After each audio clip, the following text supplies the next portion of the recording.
117,916 persons have been inoculated in Lagos during the first dose of a COVID-19 vaccination. These people are expected to take their second jab of the AstraZeneca vaccine before Friday, 9th July, to ensure they are fully vaccinated.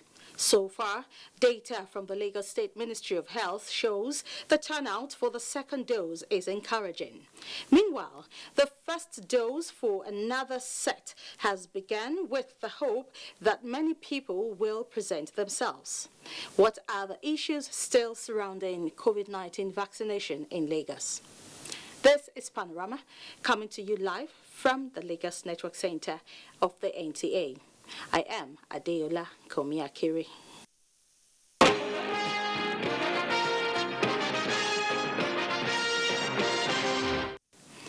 Expressing concern over attacks by kidnappers and bandits on Kaduna State and the neighboring Niger State targeting students, President Buhari has urged the military, police, and the intelligence agencies to ensure the safe and early release of all affected. Taking note of the ongoing deployment of additional security personnel to all the troubled areas, the President urged the agencies concerned to act swiftly to rescue all schoolboys and girls in the affected states and ensure their safe return. President Buhari said the disturbing incidents of kidnapping of students in northern states as threatening to undermine efforts in boosting school enrollments in states that are judged as educationally backward, and urged state governments to ensure compliance with the UN-supported Safe Schools program subscribed to by the administration. The president described kidnapping as cowardly and despicable, condemning it as an assault on the affected families and the nation. It has been disclosed that the federal government spends a whopping 60 billion naira annually to repair vandalized oil pipelines across the country. Information and Culture Minister Lai Mohammed disclosed this at a special town hall meeting on protecting oil and gas infrastructure in Nigeria. Anthony Forsen reports. Massive infrastructure deficit owing to years of neglect. Further compounded by this is the incessant vandalization of oil and gas facilities. Bringing the matter to the fore at this special town hall meeting series, its convener and Information and Culture Minister Lai Mohammed said with oil and gas providing 80% of Nigeria's budgetary revenue and 95% of foreign exchange earnings, the impact of pipeline vandalism on the economy can only be imagined. With an average of 200,000 barrels per day loss to the wanton damage to pipelines and a huge amount of about 60 billion naira yearly to repair and maintain the vandalized points, one can only imagine the impact on the economy. According to statistics, between January 2019 and September 2020, 1,161 pipeline points across the country were vandalized. And as governments strive to bridge the nation's infrastructure deficit, everything possible must be done to stop the wanton destruction of public property. Our objectives are create in the public mind that government property are indeed citizens' property and so must be protected for the benefit of all. Sensitize communities, especially those where infrastructure are located, to be conscious of the import of such and protect them.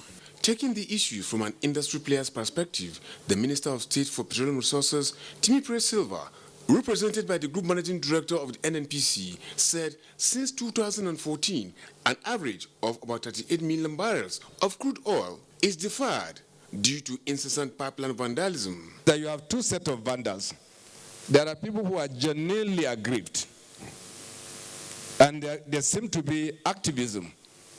They are very different from those who attack this pipeline just for the sake of doing it or for the purpose of stealing. So the combination of the two becomes a national problem. For Dr. Mohammed Abubakar, pipeline vandalism over the years is a major factor that has contributed significantly to environmental degradation. The current cleanup, even in the international arena, is perhaps the biggest undertaking currently in the world of remediating a contaminated land by hydrocarbon, hence the name Hydrocarbon Pollution Remediation Project. The region has witnessed alarming youth restiveness in the recent past as a result of agitations for government and multinational corporations drilling oil and exploring gas in the region to pay more attention to the development of the area. There were goodwill messages from the leadership of the National Assembly, who all applauded the forum, saying it wouldn't have come at a better time than now, as the petroleum industry bill is almost ready. In Abuja, Anthony Forson, NTA News. Southern governors under the aegis of the Southern Nigerian Governors Forum rose from a 3-hour meeting to converse for the zoning of 2023 presidency to the southern region of the country. This was contained in a 6-point communique read by Ondo State Governor Rotimi Akeredolu at the end of their meeting in Lagos. Musa Toliet has details. 11 out of the expected 17 state governors and 4 deputy governors from Abia, Edo, Imo and Ebonyi states were part of the Southern Governors Forum meeting in Lagos. The governors did not mince words on the objectives of the meeting, which bordered on security situation in the country, the need to promulgate law to ban open grazing in the south, fallouts from the passage of the petroleum industry bill, and perceived selective criminal justice system in the country. The forum re-emphasized the need for state police. The forum set a timeline of Wednesday, the 4th of September 2021 for the promulgation of the anti-open grazing law in all its member states. The forum, however, rejects in very strong terms the proposed 3% for host community and supports 5% share of the oil revenue to the host communities as recommended by the House of Representatives. The Southern Governors Forum meeting, hosted by Governor Babajide Sanwo-Olu, is a follow-up to the last one held on May 11 this year in Asaba, Delta State. One of the major take-homes from this meeting is the consensus of the Southern Governors Forum to articulate collective interest and reiterate commitment to a united Nigeria in an atmosphere of true federalism. From the seat of government here in Alausa, Ikeja, I am Musa Toliat, NTA News. Former President Olusegun Obasanjo has described the report published in one of the national dailies with the headline, New Party Ahead of 2023, which alleged that he is planning to float a new political party as unfounded and false. Chief Obasanjo, in a statement by his special assistant on media affairs, Kehinde Akinyemi, said the fabricated story did not come as a surprise because for some time now, some people were making efforts to drag him into their political games. The former president, who is currently in Kabul, Afghanistan, as a guest of President Ashraf Ghani, however, maintained that there is no plan to float a new political party now or in the near future.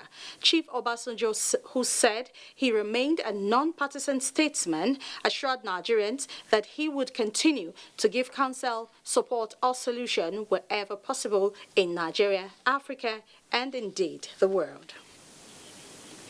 The Independent National Electoral Commission (INEC) says more than 250,000 Nigerians have opened an account to carry out various activities on its registration portal since its chairman announced the resumption of the continuous voter registration exercise less than 2 weeks ago. National Commissioner and Chairman, Information and Voter Education of INEC, Festus Okoye, said this at a workshop organized to train heads of ICT unit on the technological application of a new continuous voter registration system. Michael Olaleye reports. Putting into consideration the indispensability of continuous voter registration to conducting free and credible elections, INEC since 2011 has consistently maintained a robust voters database. This informed the launch of the online pre-registration system to incorporate new voters into the electoral diary. This commission is determined to deepen the use of technology in the electoral process. We must improve and continue to improve with every election and with every electoral cycle. That must be our legacy. The Commission, through the platform, is building on its existing structure of strengthening the use of ICT to deepen democratic practice. In view of recent activities countrywide, it is envisaged that there will be a large turnout of prospective registrants. Hence, the need for us to be far-sighted in our preparations. The European Center for Electoral Support commended INEC's try for perfection in electoral process in Nigeria with a pledge to improve technical capacity and support for the ongoing continuous voter registration. Managing a huge voting population like in Nigeria requires the adoption of best available technologies to ensure that the data are better managed, easily accessible, and interactive with the citizens. Heads of INEC's ICT units across the 36 states of the Federation, including the FCT, will undergo training on process and procedures relating to online CVR. In Lagos, Michael Olale, NTA News. You are watching Panorama on the network service of the NTA. We'll take a break now. Panorama will continue shortly. Do stay. Coronavirus is real. Steps to avoid this pandemic. Wash your hands regularly or sanitize your hands. Keep social and physical distancing. Avoid crowded places. Stay at home unless absolutely necessary. Don't touch your eyes, nose or mouth if your hands are not clean.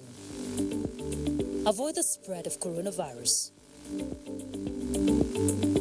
Coronavirus is real.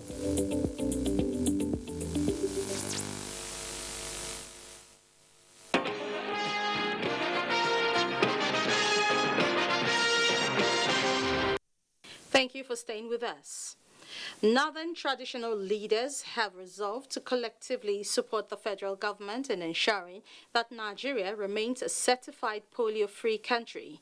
This was at the second quarterly review meeting of the Committee on Immunization and Primary Health Care in Abuja, as a strain of the weakened poliovirus CVD-PV2 has continued to spread in some states of the country. Basi Itaikbang reports.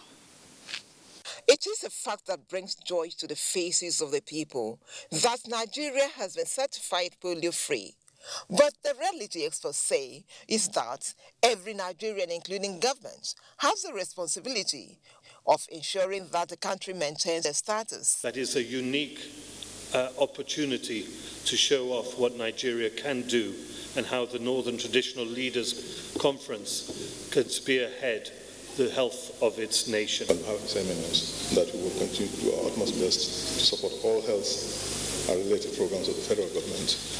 All we ask for is a regular avenue to be able to feed back to the agency and partners on true situation at the grassroots. This year, they noted, has been a challenging one due to the COVID-19 pandemic, which affected all areas of human lives. This is to improve community knowledge of the facts and benefits of COVID-19 vaccination and to enhance community ownership and participation. They should shun all these false stories about vaccine that it's not good. The vaccine is a safe lifesaver. The reduction in donor funding was also brought to the fore with an appeal on the traditional leaders to use their influence in advocating to political leaders on the need We now join a live broadcast crew in Abuja for the presidential inauguration of the macro-grid solar system. Solar microgrid system and energy retrofitting of the Federal Ministry of Works and Housing in Magushi.